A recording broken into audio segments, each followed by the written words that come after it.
Okay, hello there.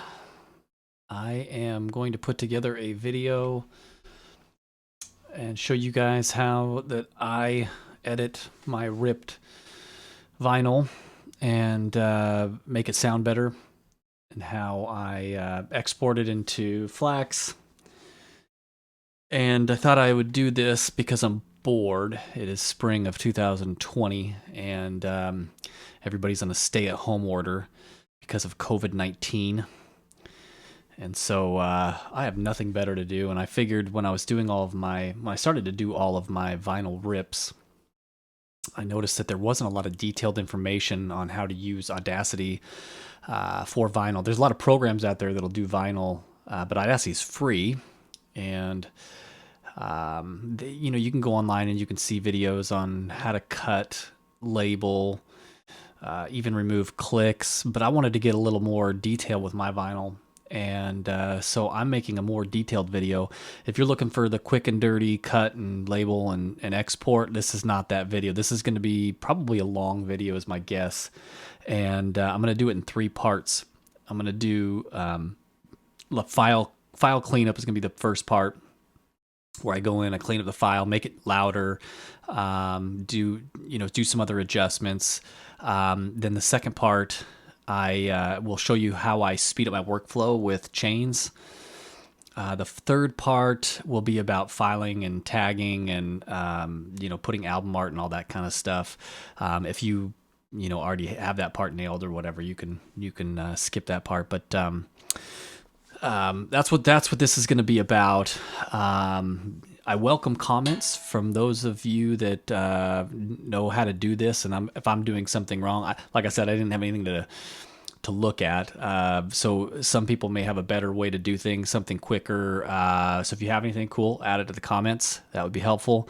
And no need to subscribe to this video. I don't post a lot of videos, so there's probably no need to do that.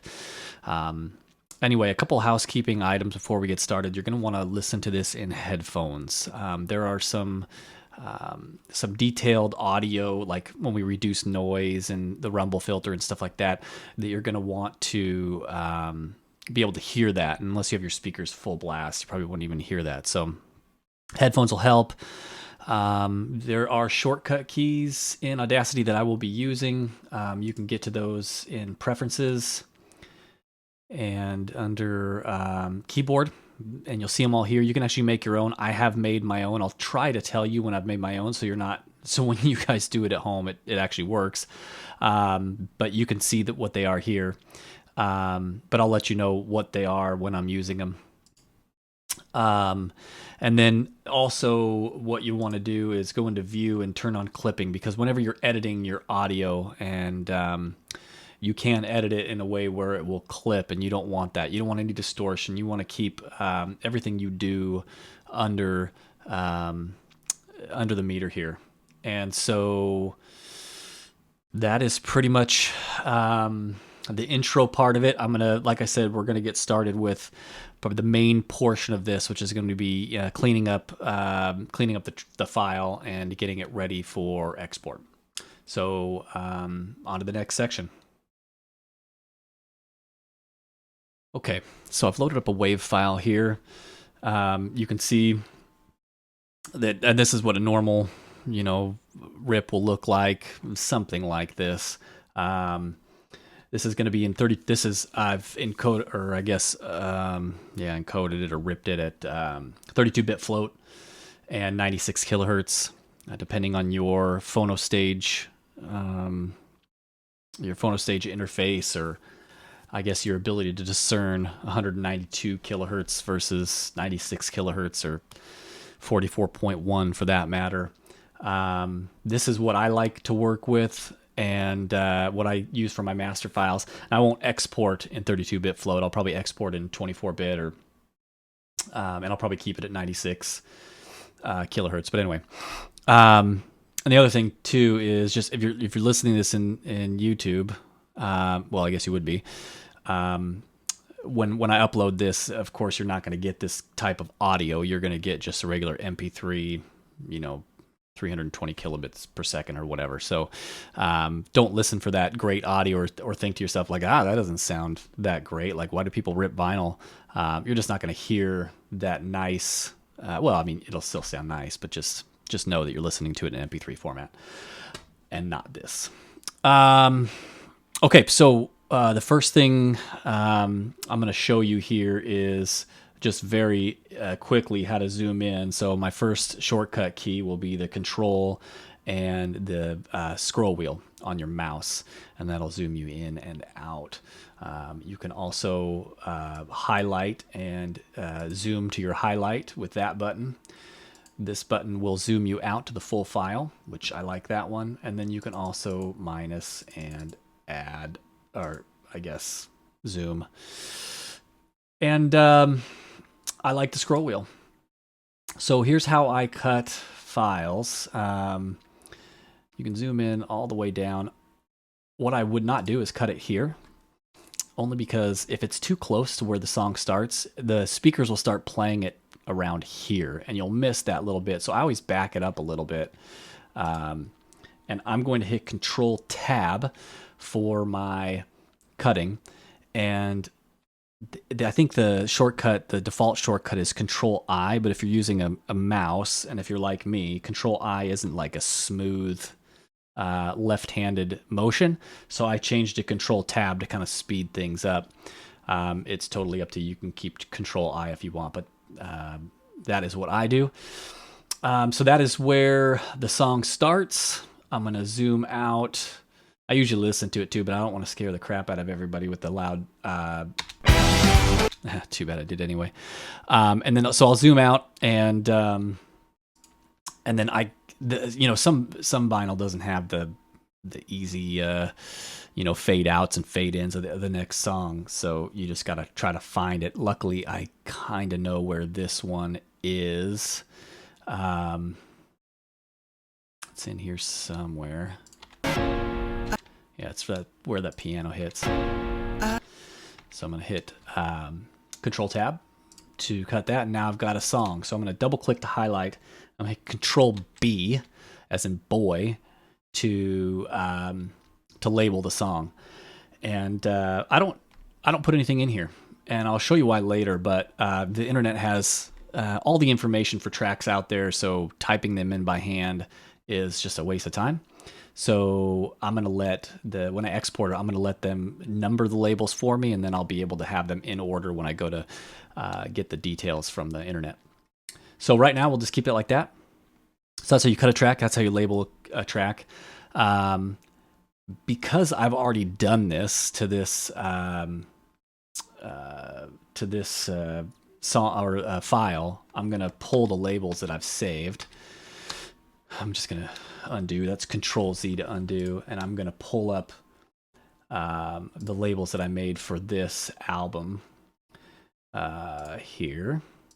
And I recommend saving them so that you don't have to do this again. If you have to go back into the file for whatever reason, you want to go back and add some boost to the sub bass or something like that, you don't have to recut your files. It's you just hit the label to highlight it, and then you hit Control Tab, and it will basically put the cuts in. And then I tab, Control Tab, tab, Control Tab.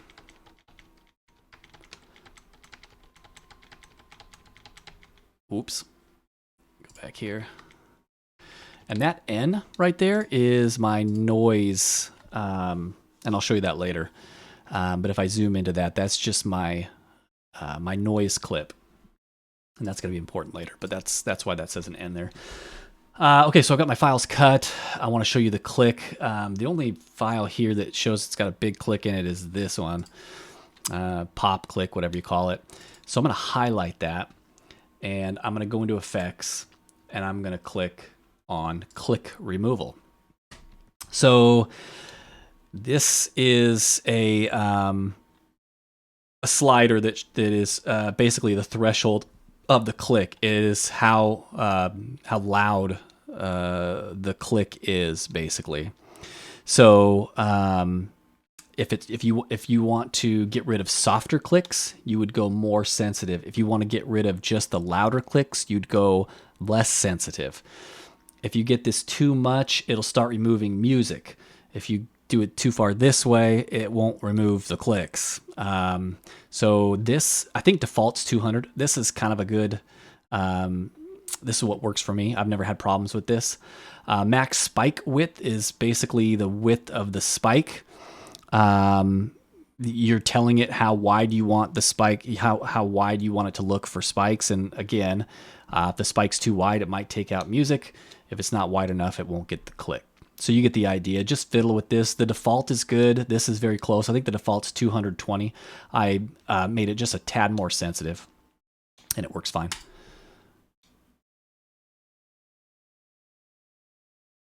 So I'm applying the click removal, and sure enough, it removed that click. It did not remove this click, but I'm going to show you how to repair that really quick if you want to go in and do this manually. So I'm just zooming in here, and I'm just going to highlight that click. And I'm going to hit Control-Shift-R for repair. And what it does is it takes in some of the surrounding audio and tries to repair it. Now, you're never going to hear this because, look, you're at 0.001 of a second. So with a 1/1000th of a second, you're never going to hear anything that you do, except for that pop. You'd hear that because it's a very audible click as it goes through. But if it's kind of faded into this music, you'll never hear it. So that'll fix that. That's how to manually fix it if the automatic one doesn't do that. So that's how you fix clicks. The next thing I'm going to show you how to do is the high pass filter, or the rumble filter, as some will call it. As you guys know, vinyl, there's moving parts under the turntable. There's hum. You can actually remove some of that with the low pass or the high pass filter. There are, I think there's some here. Whoops. There's some here that you can see. So this is just noise at the beginning of the album, and you can see these little ticks. This is actually ultra sub bass. You can't hear it. You can only feel it. Like if I let you guys listen to it, you can kind of feel it in your headphones if you've got a good pair of headphones on, but you can't hear it. But if I apply the high pass filter, and I'm going to roll off, I'm on a pretty steep roll off. I'm going to go 36 dBs on my roll off, and I'm going to start at 20. So what that's doing is it's rolling off from 20 at 36 decibels per octave. So it's a pretty steep roll off, and it's going to roll off, to 19, 18, 17, 16, and so forth. And that's where a lot of your turntable rumble is. That's where a lot of that inaudible, but it actually takes up headroom in your file. So you want to remove that. So hit OK. And you can see what that did. It removed a lot of that noise. So let's see if you can hear the difference if you've got your headphones turned up here.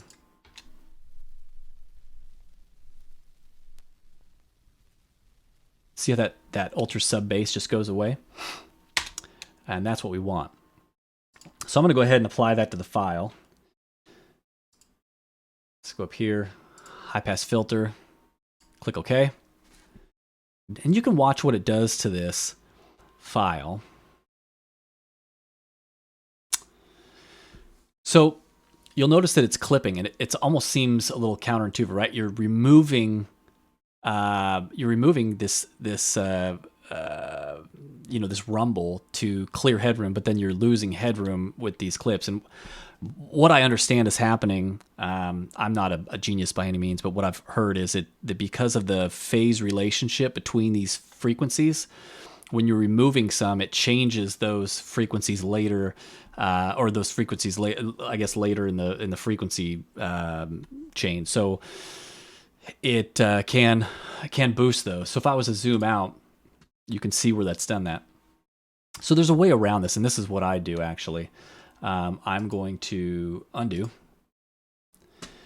and I'm going to use a equalizer to do my own drop off.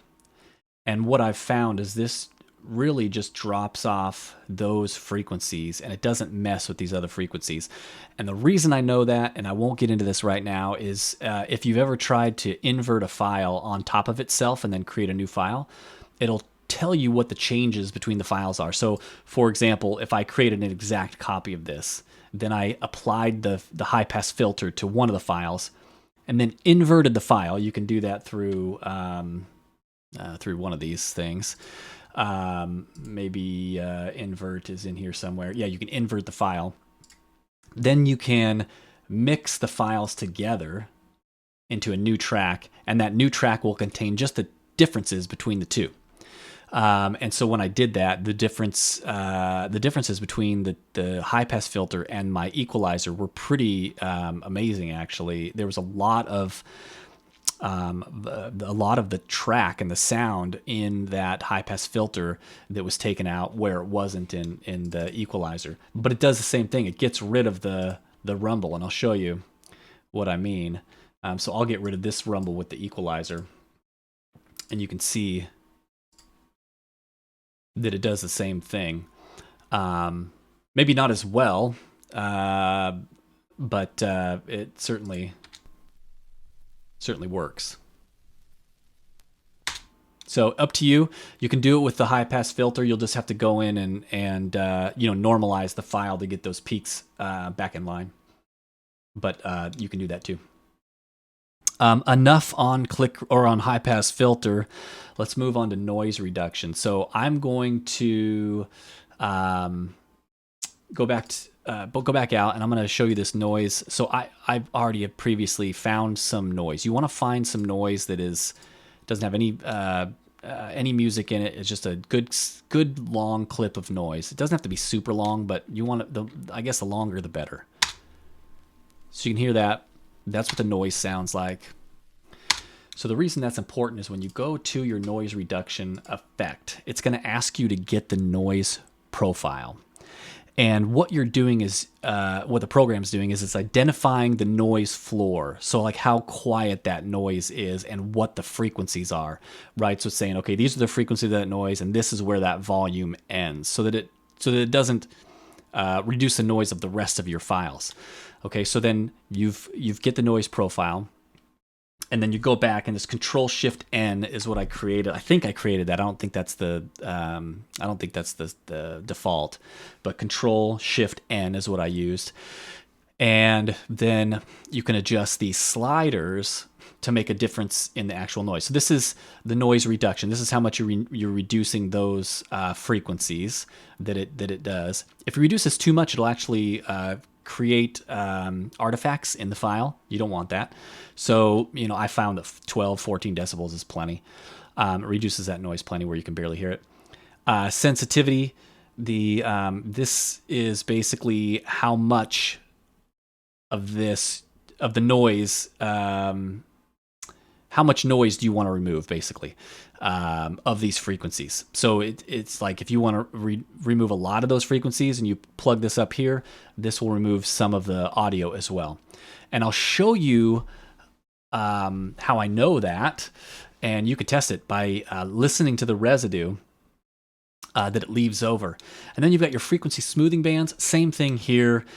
This is going to smooth out those. So it takes these frequencies, and to smooth out so that you don't get some of these artifacts, what it'll do is take the frequencies outside of these frequencies, the ones you didn't intend to remove, but it's going to remove them just a little bit slightly, so it'll kind of roll that off. Now you don't need this if it's low noise like this. Like this is not very loud noise. You don't need the frequency smoothing bands. You won't even notice it. In fact, I've never used more than 2. So just an FYI, and I'll show you why. So if we were going to go back to our original file here, and let's say I just highlight this area here, and I go to Effect and Reduction. Right now, here's what it's going to remove. And you can just hit Residue and Preview. You can hear a little bit of that bass. Nothing much. If I up the sensitivity and I up the frequency smoothing bands, listen to it now. That's the music it's removing that it thinks that you've told it is noise. So we don't want that. Anywhere between 4 and 6 is probably good. 0 and 1, possibly 2, is good here. Just make sure to change this to reduce from residue, because if you hit OK, it'll just leave you the residue in your file. So hit reduce, and so I'll show you what that looks like. Control Shift N, we'll hit OK, and because I picked the longest song in the for whatever reason, it's a 9-minute song, it is going to take a little bit longer than normal, but usually this is just like a 10-second process to reduce the noise on a file. So you'll see that happen. Okay, you see the file move a little bit. I'm going to zoom into a part where I know there's some quietness, and I'm going to play that for you real quick so you can see how quiet this is now. At the right time. Okay, so that's noise reduction. At this point, this is where you'd want to put in any EQ. If you wanted to go in and add some EQ, you can do that at this point. I'm not going to add any right now, but you can actually have different EQs set up. I've saved a couple, but for now I'm not going to add any EQ. But this is where you would add that at this point. And the order of these is important, by the way.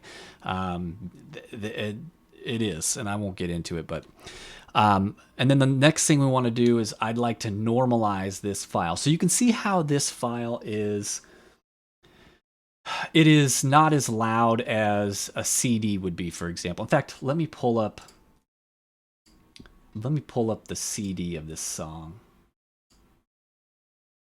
right on top there.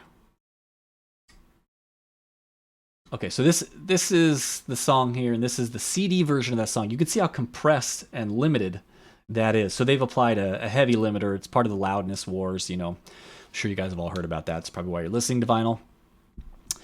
But if you listen to this and then you listen to this, let's say your iPod's on shuffle, or you're in the car and it's shuffling, and you go from this song to vinyl, you're always messing with the volume knob, and I don't like that. So I like to increase the volume of this to close enough match this without hurting the dynamics of the track. So the first thing I want to do is I want to normalize, and really all you're doing with normalizing is you're setting the peak volume of the track. Now the peak volume right now is probably this, right? It's probably this little peak right here, which is it's probably hitting here somewhere. And so I want to make that louder, because I can make it as go up to all the way to 0, and it won't clip. So let's do that real quick. Let's go in and normalize this file. I actually don't normalize it to 0. I normalize it to -0.01. You can normalize it to 0. It doesn't matter. The only thing it does that it kind of bothers me because I'm OCD is it draws a red line because it thinks it's clipping, and it's not. So I just put 0.01, and it doesn't do that. I also normalize stereo channels independently. And the reason I do that is, as you can see here, my cartridge, for whatever reason, is a little bit louder on the left side than it is the right. So what this will do is it'll even them out, because it's going to normalize them separately. I'll show you what that does. Okay, so it brought everything up to the -0.01, or at least brought up the loudest part of the song up to that. So it made it louder. There's no clipping. That is great. So that is normalize. Now, if you listen to these two files, this is still going to be a lot louder than this file. And you can see here, if you kind of zoom out and don't look directly at these peaks here, you kind of zoom out, you can see there's still some headroom. There's like a dB of headroom in here that you could increase the volume without really affecting the dynamics of this track. And so if you think of it like mowing the lawn, where you just want to kind of cut off the tops, and when I say cut off, I'm not going to cut them off. You can cut them off. You can do a clip limiter, and it'll just actually cut them off. But I actually want to do a different type of limiter, and I'll show you that right now. So if we go to limiter, I want to do a soft limiter. And what that does is it, instead of just clipping it hard, it will it'll kind of like decrease the volume slowly and increase the volume slowly. And when I say slowly, I mean very quickly, but it won't be hard. Right before and below and after the peak. So it's kind of a soft cut, I guess, is the best way to explain it. So what you're doing here is you're compressing the music. And I know compression is a bad word, right? And I'm not using compression. Compression is different than limiting. But limiter is a type of compression. What you're doing is you're compressing everything that hits where you tell it to hit. So if I wanted everything to be, if I wanted to move all this down 1 decibel, it's going to trim off a decibel of music here, or at least a decibel from the top here to this music, I should say. So if I do that, let's just do that. I'm going to take off the makeup gain real quick and show you what that does. So it's going to trim off a decibel from the top, or bottom in this case. Okay. So now you definitely have a full decibel here to work with to increase your volume without clipping at this point. So there, you saw that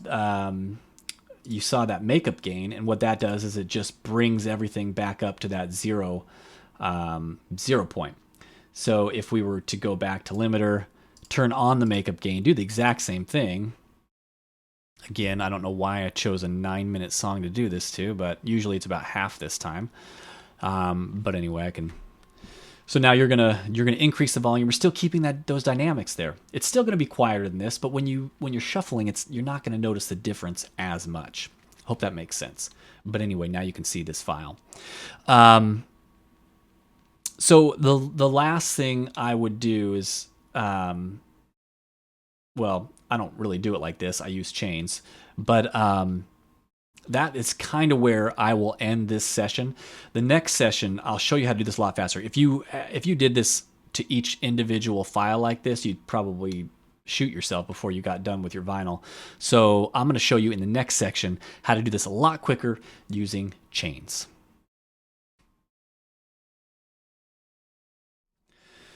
Okay, in this next section, I'm going to show you guys how I speed up my workflow and you know, the cutting of the file and the labeling of the file, that's just something you have to do. You will get quicker at that part. That'll just, you know, you'll be able to zoom in, clip, zoom in, or zoom in, cut, zoom in, cut. It'll get a lot faster as you do a few. But the other part, there's a lot of waiting involved, but you can speed it up, and that is through chains. So I'm going to show you chains real quick. You can apply chains. So I've got several chains set up. It's just I use control space. I think I might have set that one up too on my own. I don't know. But I use control space for chains, and brings up a list of the chains I've created. I'll show you those in a second here. I won't show you all of them, but I'll show you a couple. So we're going to go to edit chains, and this is where you create your chains. So you can see my aftercut chain. So now that my file looks like this, I call it my aftercut. So what I do, if you'll remember the order we went in before, I do click removal, equalization, or the rumble filter, whichever you prefer, noise reduction, then that is the end of that chain. And you're probably asking, well, why don't you just add the normalization and the limiter on here too? And the reason is once you get to the normalize stage, I want to normalize each file individually. I don't want to normalize the whole file at once, because in vinyl rips, you have these needle drops that a lot of them clip, and what that'll do is it'll either reduce the volume of these, which I don't want to do, or it won't do anything to them because it's going to normalize to this needle drop, and it won't do anything. So that is why you're only doing these 3 in this chain. Let's create a chain real quick just so to show you how to do it. I'm going to add a chain. We're going to call it post cut, so I don't overwrite the other one. The first thing I want to do is I want to insert an effect or a command. And the first one you'll remember is click removal. You can see here it shows the parameters. You can edit them here. And then you can hit OK, and that adds that. You insert another one. I think it was the equalizer for me. And you can add the parameters to make sure you're using the right one. That is the right one. Hit OK. Then the next one is noise reduction. And I'm going to go in there. It says factory defaults. I don't know if that's a factory default or not, but that is what I'm using. So, and then I've created my chain. So that is, it is literally that easy. I'm going to go ahead and exit here. And I'll show you what that post cut does. So remember, this is one thing you have to remember. You have to go in and grab your noise, Control Shift N G to get noise profile. You always want to do that first because within the chain is that noise reduction, and it's going to want that. So do that first, and then highlight the whole file. And I'm going to go ahead and hit Control Space. I'm going to use Post Cut. I'm going to apply. What it's going to do is it's going to go through each one of these individually for the whole file. The cool thing about this is you don't have to go through each file and do this. You know, this is a very long CD, 120 minutes. You know, normally a CD is like a third of this, so it'll take maybe 2.5 minutes or something to get through this. This one's probably going to take like 5 minutes. Through the magic of technology, I'm going to zoom through this so you don't have to watch it. But, you know, normally I just will like look at my phone or like go get a drink or something like that while it's doing this, and speeds up my workflow. So I'm going to go ahead and fast forward this, and we'll see each other on the other end.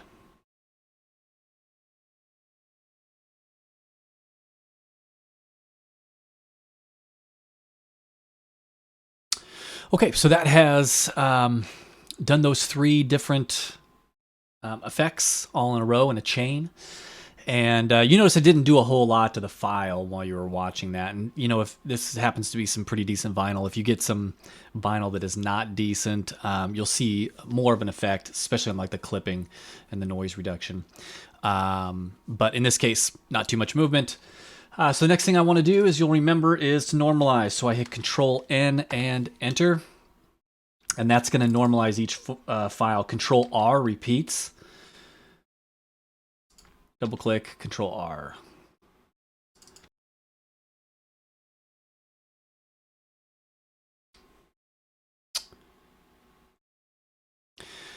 Okay, so you notice when I normalized this last file, the volume of this one actually went down, and there was a little bit of clipping in this file. And so I'm going to show you real quick, because I'm just going to repair this, this little whatever it is, click, pop, whatever. I'm just going to go and repair that real quick. Whoops, I guess I took too much. Repair that. That's a Control Shift R again, and then I'm going to re-normalize that file. And that'll bring that volume back up. Okay, so I've normalized all the files. This is as loud as it's going to get without clipping and without doing any limiter.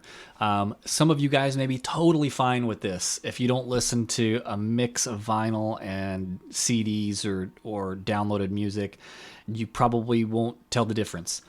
But for me, I'm going to go in and apply a limiter. Now what I do is I look at this and I say, you know, how much room do I really have here? And I'm looking maybe about 1 decibel that I'd want to chop up here, because I don't want to get too far into this. Here, let me show you actually what taking off more would do. Let's go to a short file. Let's take, and we're going to limit, let's limit 4 dBs, just so you can see what that does. It's probably going to look like the CD version of the song. It'll be loud, but it has less dynamics now. So we're going to undo that. Yeah. And we're going to do, so I've got this set up as a chain. You can go in and adjust it every time, but I've got these 3 chains set up. These are the ones I use mostly, and I'm just going to do 1 decibel and apply.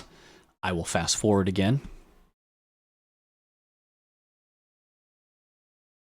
Okay, so now you can see the file has been completed, and this is exactly how I like it.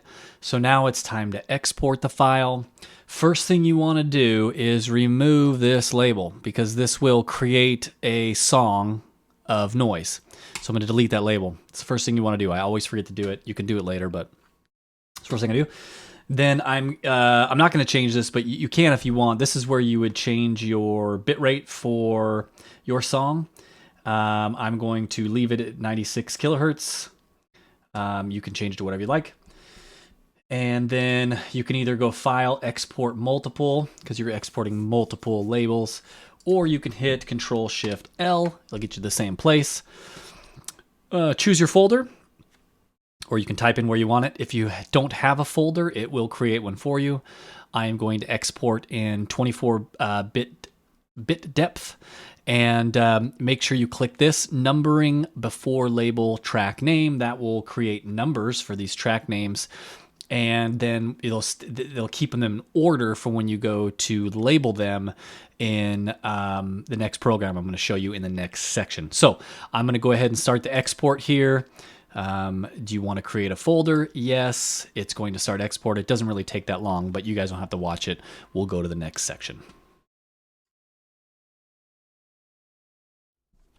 Okay, now that I've exported all those files into FLACs, they're all generically named 1 through 15, I think in this case. I'm going to show you how I use a program called MP3 Tag to label all of my music very quickly and efficiently. As you can see here, it pulled out those files. The reason it has the artist and album in here is because there was metadata in those files when I saved them as vinyl rips. But the labels are still untitled. So what you want to do is you simply just want to highlight that album. You want to go to Tag Source, and you can go to FreeDB. You can go to just get covered art if you want. You can get go to Discogs, Music Brains. You go in there, and it's going to search the database, and it's going to find the closest matches. This one works fine for me. It's 15 tracks. It's the album I want. So I hit Next. It's going to offer me this pretty album art, but I'm not going to use it. I've actually, you can either save the image or tag. I'm going to unclick that. This will show all your songs here that it's going to be. It's very simple, very easy to use. I'm going to actually go in here, and just a tip that I like to do is I like to add the word vinyl to the end of all my albums that are vinyl, just so when I'm shuffling through, or if I've got them on my computer or whatever, I just know which ones are vinyl and which ones aren't. So I'm going to hit OK. And it's going to write the data in all of these files. And there are the titles. Now, you have to also change the file name. That is a very quick and easy thing. You just want to make this file name equal the title, which that is what it's doing. And that's how quick that changes. So you've now got your files labeled that quickly. Instead of typing that all out, it's so much faster. Now for me, I take a little extra step, and this is just a little creative thing I did. I actually added for cover art, instead of using the cover art that's there, which you certainly can, there's plenty of cover art out there for these things. I actually created my own using a vinyl overlay that I put in Photoshop. So it makes it look like it's a vinyl record. It's got the wearing of the vinyl in there. So when you see it on your car screen or your DAP or whatever you're listening to, you're like, oh, cool, I'm listening to vinyl, or whatever it is. So put that in there. Quickly do a quick save, and that will embed the album art into each of these FLACs. And really, that is basically the gist of my workflow and how I get all of my vinyls labeled and everything. So thank you for listening. Stay safe. Hope everybody's safe out there and healthy. And leave comments at the bottom. I'll try to answer any questions you guys have. If you have any quicker ways of doing things that I don't know, please let me know. And yeah, we'll just outro with some music of the Deer Hunter.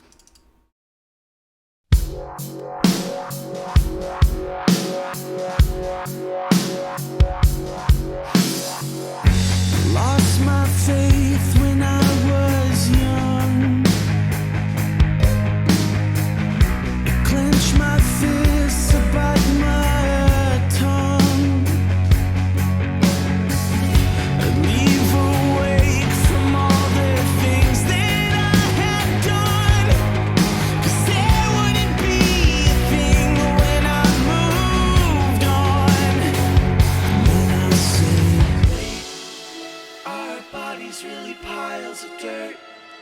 And is the soul just a metaphor? I keep my eyes from looking too far up. I fear that there is a heaven above.